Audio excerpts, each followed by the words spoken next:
So, welcome all. എൻ്റെ പേര് ജയരാജ്. കുറച്ച് വർഷങ്ങളായിട്ട് ഡിജിറ്റൽ മാർക്കറ്റിംഗ് ഫീൽഡിൽ വർക്ക് ചെയ്യാണ്. പഠിപ്പിക്കാനുള്ള താല്പര്യമുണ്ട്. കുറേ വർഷങ്ങൾ കൊണ്ട് മനസ്സിലുണ്ട്, ഇങ്ങനെ ചിന്തിക്കുന്നു, പഠിപ്പിക്കണം, കുറേ കാര്യങ്ങൾ പറഞ്ഞു കൊടുക്കണം. ഒരുപാട് പേര് പഠിച്ചിറങ്ങുന്നുണ്ട്. ഇറങ്ങിയതിന് ശേഷം ഒരുപാട് ബുദ്ധിമുട്ട് നേരിട്ടിട്ടാണ് അവർ പലപ്പോഴും അവരുടെ കരിയർ മുമ്പോട്ട് കൊണ്ടുപോകുന്നത്. അങ്ങനെയുള്ള സാഹചര്യം വന്നപ്പോഴത്തേക്കും കുറച്ച് ആൾക്കാരെ ഡീറ്റെയിൽ ആയിട്ട് കുറച്ച് കാര്യങ്ങൾ പറഞ്ഞു കൊടുക്കാനും കുറച്ച് ഡൗട്ട്സ് ക്ലാരിഫൈ ചെയ്യാനുള്ള ഒരു ഓപ്പർച്യൂണിറ്റി കിട്ടിയായിരുന്നു. അപ്പോൾ തോന്നി എന്തുകൊണ്ട് ബാക്കിയുള്ള ആൾക്കാർക്ക് കൂടി ബെനിഫിറ്റ് ആകുന്ന രീതിയിൽ നമുക്ക് ഒരു ട്രെയിനിങ് സെഷൻ വെച്ചുകൂടാ എന്ന് ചിന്തിച്ചു. അപ്പോൾ ഒരു വീഡിയോ റെക്കോർഡ് ചെയ്തിരുന്നതിനെക്കാട്ടിലും എൻ്റെ ഇൻട്രസ്റ്റ് എന്ന് വെച്ചാൽ 1-to-1 ഇൻട്രാക്ഷൻ. ആ 1-to-1 ഇൻട്രാക്ഷൻ ഉണ്ടെങ്കിൽ മാത്രമേ പ്രോപ്പറായിട്ടുള്ളൊരു കമ്മ്യൂണിക്കേഷൻ ഉണ്ടാവുള്ളൂ.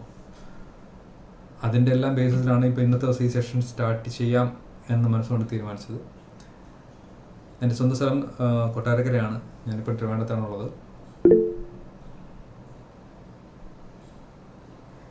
ഓക്കെ, അപ്പം ഡിജിറ്റൽ മാർക്കറ്റിങ്ങിനെ കുറിച്ച് കുറച്ച് ആൾക്കാർക്ക് പറഞ്ഞു കൊടുക്കണം. കുറച്ച് ശരിയായിട്ടുള്ള ഇൻഫർമേഷൻ കറക്റ്റായിട്ട് കൺവേ ചെയ്യണം. അവരുടെ കരിയറിനകത്ത് കുറച്ച് അഡ്വാൻസ് ഉണ്ടാകുന്ന രീതിയിൽ കാര്യങ്ങൾ സെറ്റ് ചെയ്യാൻ വേണ്ടി ഹെൽപ്പ് ചെയ്യണം എന്നുള്ള പ്ലാനിലാണ് ഇപ്പോൾ ഈ ക്ലാസ് തുടങ്ങി വയ്ക്കുന്നത്. ഇന്ന് തന്നെ ഫസ്റ്റ് ലൈവ് ക്ലാസ്സാണ്. ഇത്രയും വർഷങ്ങളായിട്ട് ഇതിനകത്ത് വർക്ക് ചെയ്തെങ്കിലും പല ആൾക്കാരും പറഞ്ഞു ക്ലാസ് എടുത്ത് കൊടുത്തൂടെ എന്ന് പറഞ്ഞെങ്കിലും കേൾക്കാതിരുന്നിട്ട് this is my first class, a live class session. അപ്പോൾ നമുക്ക് എന്തായാലും സ്റ്റാർട്ട് ചെയ്യാം.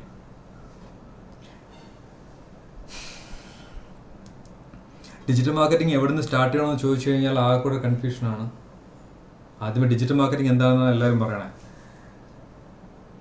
ഡിജിറ്റൽ മാർക്കറ്റിംഗ് സാധാരണ ചെയ്യുന്ന മാർക്കറ്റിംഗ് തന്നെ ഡിജിറ്റൽ പ്ലാറ്റ്ഫോംസിലൂടെ ചെയ്യുന്ന പ്രോസസ്സിനെയാണ് ഡിജിറ്റൽ മാർക്കറ്റിംഗ് എന്ന് പറയുന്നത്. കൂടുതൽ എക്സാജറേഷൻസ് ഒന്നുമില്ല. അതിനുവേണ്ടി എന്തൊക്കെ രീതികൾ നമ്മൾ അപ്രോച്ച് ചെയ്യുന്നു എന്നുള്ളതനുസരിച്ചിരിക്കും അതിനകത്തുള്ള ഓരോ ഏരിയയിലും നമുക്ക് കിട്ടുന്ന റിസൾട്ടും അതിനകത്ത് നമ്മൾ ചെയ്യേണ്ട കാര്യങ്ങളുടെ നോളജ് നമ്മൾ ഡിസൈഡ് ചെയ്യേണ്ടത്. പ്രസൻറ്റേഷൻ ഉണ്ട്. പ്രസൻറ്റേഷൻ ഞാൻ തൽക്കാലത്തേക്ക് വെക്കുന്നില്ല. ഓക്കെ, നമ്മളൊരു കാര്യം അപ്രോച്ച് ചെയ്യുക, ഡിജിറ്റൽ മാർക്കറ്റിങ്ങിലായാലും എന്തിനാണെങ്കിലും നമ്മൾ മുന്നോട്ടൊരു കാര്യം ചെക്ക് ചെയ്യാൻ നിൽക്കുമ്പോഴത്തേക്കും എൻ്റെ കാഴ്ചപ്പാടിൽ ഉള്ള ഒരു 3 പോയിന്റ് ഞാൻ പറഞ്ഞുതരാം. What, how and why. ഈ 3 കാര്യങ്ങൾ നമ്മൾ പ്രോപ്പറായിട്ട് ശ്രദ്ധിക്കണം. For example, okay, if you have a business, ഒരു ബിസിനസ് ഉണ്ട് എങ്കിൽ ആ ബിസിനസ്സിന് എന്താണ് ആവശ്യമുള്ളതെന്നുള്ളതാണ് നമ്മൾ ആദ്യം ഐഡൻറ്റിഫൈ ചെയ്യേണ്ടത്.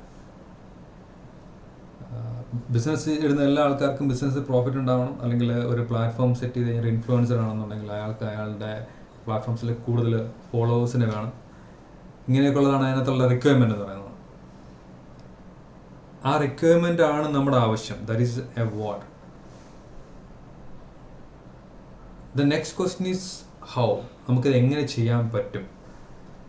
എങ്ങനെ ചെയ്യാൻ പറ്റും എന്നുള്ളതിനെക്കുറിച്ച് ഡീറ്റെയിൽ ആയിട്ട് അറിയണമെന്നുണ്ടെങ്കിൽ അതിനകത്തുള്ള എക്സിസ്റ്റിംഗ് ടൂൾസ് കംപ്ലീറ്റ് നമ്മൾ മനസ്സിലാക്കി കഴിഞ്ഞാൽ മാത്രമേ അത് എങ്ങനെ ചെയ്യാൻ പറ്റുമെന്ന് നമുക്ക് വിലയിരുത്തിയെടുക്കാൻ പറ്റുള്ളൂ. Then why. ഇനി മാർക്കറ്റിംഗ് ഏത് ടൈപ്പ് മാർക്കറ്റിംഗ് ചെയ്ത് കഴിഞ്ഞാലും നമുക്ക് കസ്റ്റമേഴ്സിനെ കിട്ടും.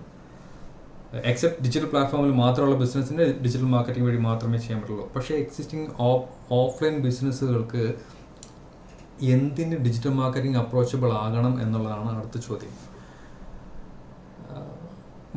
ഒരുപാട് കാര്യങ്ങൾ ഒരുപാട് ആൾക്കാർ ഷെയർ ചെയ്തിട്ടുണ്ട്. അതിനകത്തുനിന്ന് വളരെ പോയിന്റ് ചെയ്ത് പറയാൻ പറ്റുന്ന 1-2 കാര്യങ്ങളെന്ന് വെച്ച് കഴിഞ്ഞാൽ കോസ്റ്റ് എഫക്റ്റീവാണ്, പിന്നെ ഒരുപാട് ടൈം കൺസ്യൂമിങ് അല്ല, എഫേർട്ട് കുറച്ച് മതി. ഒരു 1-man ആർമി ഉണ്ടെന്നുണ്ടെങ്കിൽ ഒരു ബിസിനസ്സിൻ്റെ കാര്യങ്ങൾ വളരെ മോശമല്ലാത്ത രീതിയിൽ മുമ്പോട്ട് കൊണ്ടുപോകാൻ വേണ്ടി പറ്റും. അപ്പോൾ ഇതാണ് വൈ ഡിജിറ്റൽ മാർക്കറ്റിംഗ് ടേക്കപ്പ് ചെയ്ത് എന്തുകൊണ്ട് മുമ്പോട്ട് പോകണം എന്ന് തീരുമാനിക്കാനുള്ള ഒരു ഓപ്ഷൻ.